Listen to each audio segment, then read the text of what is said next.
Assalamualaikum warahmatullahi wabarakatuh. Waalaikumsalam warahmatullahi wabarakatuh. Bagaimana kabarnya teman-teman mahasiswa semua? Alhamdulillah. Semoga selalu dalam keberkahan Tuhan yang Maha Esa, kemudian dalam keadaan sehat walafiat sehingga kita bisa melaksanakan kegiatan aktivitas kita sehari-hari. Sebelum kita mulai, saya akan mengulang sedikit tentang pelajaran minggu kemarin, yaitu tentang prinsip dasar ekonomi Islam. Prinsip dasar ekonomi Islam yang kita pelajari kemarin ada beberapa prinsip dasar yang harus kita ketahui bersama. Siapakah di antara kalian yang tahu tentang prinsip dasar Islam? Silakan katakan yang tahu. Ya, silakan. Ada nilai dasar Oke, mantap. Siapa lagi yang tahu? nilai dasar keadilan. Oke, siapa lagi yang tahu? Nilai dasar keseimbangan.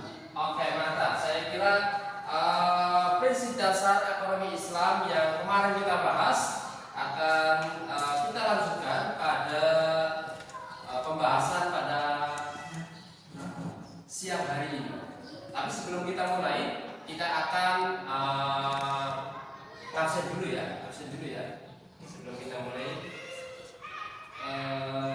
Nama Agus. Betul. Oke. Kemudian Nenek. Ya. Oke, kita lanjut ke dalam pembahasan selanjutnya, yaitu tentang riba. Riba dalam perspektif Islam. Nanti ada analisis konseptual, kemudian ada dalil-dalil tentang pelarangan riba, kemudian ada dampak negatif yang diakibatkan oleh riba, kemudian apa saja yang ditawarkan oleh ekonomi syariah dalam mengatasi riba. Yang pertama kita akan membahas tentang apa itu yang namanya riba. Riba itu adalah secara bahasa artinya tambahan atau kelebihan. Dalam istilah syariatnya, riba adalah tambahan yang diperoleh tanpa adanya pertukaran atau imbalan yang sah menurut hukum Islam. Ini adalah riba ya. Jadi saya tidak mengatakan riba itu adalah bunga atau bunga itu adalah riba, karena itu masalah istilah di antara ulama. Yang jelas yang paling dilarang oleh agama Islam adalah riba itu. Kemudian jenis riba ini ada banyak, tapi saya sebutkan dua saja. Yang pertama yaitu riba fadl, yaitu pertukaran barang sejenis secara tidak setara dalam jumlah atau kualitasnya. Artinya riba fadl kan artinya lebih. Kemudian yang kedua yaitu riba nasi'ah atau tambahan yang timbul akibat penundaan dalam pelunasan hutang. Kemudian kita akan membahas tentang dalil Al-Quran tentang larangan riba. Yang pertama yaitu surat Al-Baqarah ayat 272 yang berbunyi wa ahallallahu al-bai'a wa harrama riba. Yang artinya padahal Allah telah menghalalkan jual beli dan mengharamkan riba. Jadi kalau jual beli itu boleh, maka ini adalah solusinya. Kemudian Allah itu melarang yang namanya riba.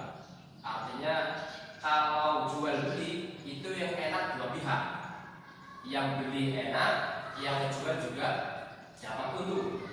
Tapi kalau riba itu yang enak hanya mungkin pemodal, kemudian yang peminjam karena ada lebihan. Nah itu riba, akhirnya apa?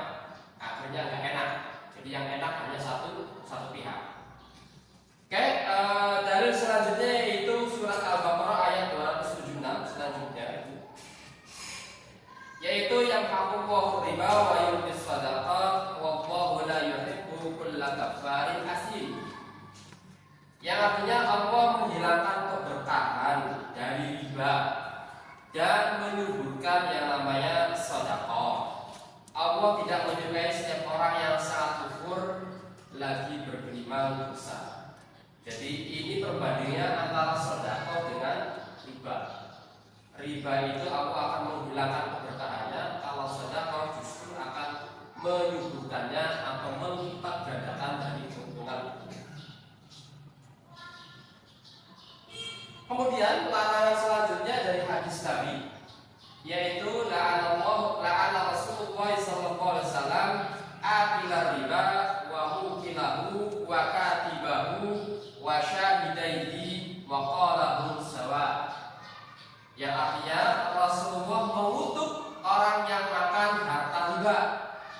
Jadi yang makan dikutuk, kemudian yang memberikan riba, kemudian penulis transaksi riba, dan kedua saksi transaksi riba. Artinya jadi yang melakukan riba, yang makan riba atau riba, kemudian yang memberikan riba, kemudian pencatatnya itu, kemudian kedua saksinya atau saksinya waqalahum sawa, mereka semuanya sama, artinya dosanya sama. Kemudian kita akan selanjutnya yaitu membahas tentang dampak negatif riba. Apa saja dampak negatif riba ini? Yang pertama yaitu ketimpangan ekonomi. Jadi kalau riba, kalau ini berkembang pesat banyak, ini akan terjadi ketimpangan ekonomi, konsentrasi kekayaan hanya pada satu kelompok. Artinya kalau riba itu perputaran uangnya hanya pada orang itu saja. Dia tidak bisa uangnya itu tidak bisa sampai ke bawah. Artinya orang-orang miskin akan tergerus uangnya dan akan berputar pada hanya orang-orang tertentu, yaitu orang-orang kaya saja. Artinya ketimpangan ekonomi akan terasa ketika riba ini banyak terjadi di suatu masyarakat. Kemudian dampak selanjutnya yaitu tentang eksploitasi. Artinya pemanfaatan kondisi lemah pihak peminjam untuk keuntungan sepihak. Secara otomatis kita tahu bank rentenir atau Emon lah kalau kita itu pasti akan mengeksploitasi orang-orang menengah ke bawah. Ya hari berapa, Indonesia berapa, lebih banyak berapa, seperti itu. Akan mengeksploitasi yang berada di bawah. Jadi orang yang miskin makin miskin, yang kaya makin kaya. Kemudian dampak negatif dari riba itu yang selanjutnya yaitu instabilitas ekonomi. Jadi sistem berbasis bunga cenderung rentan terhadap krisis keuangan. Artinya krisis itu banyak diakibatkan oleh yang namanya riba. Kemudian Islam selain melarang riba, tapi juga memberi solusi, karena dalam sistem ekonomi Islam ini menjadi penengah. Jadi banyak alternatif sistem keuangan syariah yang bisa dipakai untuk mengatasi yang namanya riba, sehingga perputaran uang itu bukan hanya di orang-orang kaya saja, tapi menjerumus ke kalangan menengah dan ke bawah. Yang pertama solusinya yaitu bisa pakai akad mudharabah atau skema bagi hasil antara pemilik modal dan pelaksana usaha. Artinya pemilik modal dapat untung, kemudian pelaksana usaha juga dapat untung. Artinya dua-duanya menguntungkan, dan ini akan menjadi ekonomi yang seimbang. Baik yang pemilik modal itu orang kaya, kemudian pelaku usaha yang di bawah juga orang menengah bawah, itu sama-sama untung. Akhirnya uang itu terus yang beruntung pada orang kaya. Ini solusi yang sangat saya kira sangat istimewa. Artinya Islam memberi solusi yang sangat bagus. Bisa juga ya dengan akad murabahah, yaitu transaksi jual beli dengan margin keuntungan yang telah disepakati. Jadi sama-sama, pokoknya ini saya modal 100 juta, saya pengen marginnya segini buat saya. Silakan kalau misalnya pelaku usahanya dia, maka artinya ini solusi daripada sistem ekonomi syariah. Kemudian ada juga akad dijalog, yaitu akad sewa atas jasa atau barang yang dibutuhkan waktunya. Artinya untuk menyewa sekian atau jasa juga bisa. Ini juga solusi tentang sistem keuangan syariah. Kemudian riba ini, ya ini kan karena tadi sistem kerajaan Islam ini berbasis tadi ada nilai keadilan ya, maka riba ini justru menghancurkan keadilan. Ini bertentangan dengan ekonomi syariah. Nah, yaitu yang bisa membawa keberkahan. Nanti kan banyak sodako atau perubahan dan lain sebagainya. Riba ini bukan hanya pelanggaran hukum Islam, tapi juga ancaman bagi keadilan sosial. Karena Islam itu membawa untuk keadilan. Kemudian ekonomi syariah memberikan jalan keluar yang sesuai dengan nilai-nilai etika dan keberlanjutan. Artinya ini penengah ya, ekonomi Islam ini tidak liberalisme, kemudian tidak juga sosial komunis. Artinya ini menawarkan yang sistem ekonomi yang moderat. Artinya ini moderat di tengah-tengah. Artinya sistem ekonomi Islam ini adalah moderat sekali. Artinya jalan tengah, tidak liberal juga tidak sosial komunis. Baik, sebelum kita tutup pembahasan kita pada siang hari ini, kita akan sedikit merefleksi tentang pembahasan tadi. Siapa saja yang bisa membantu saya untuk merefleksi tadi?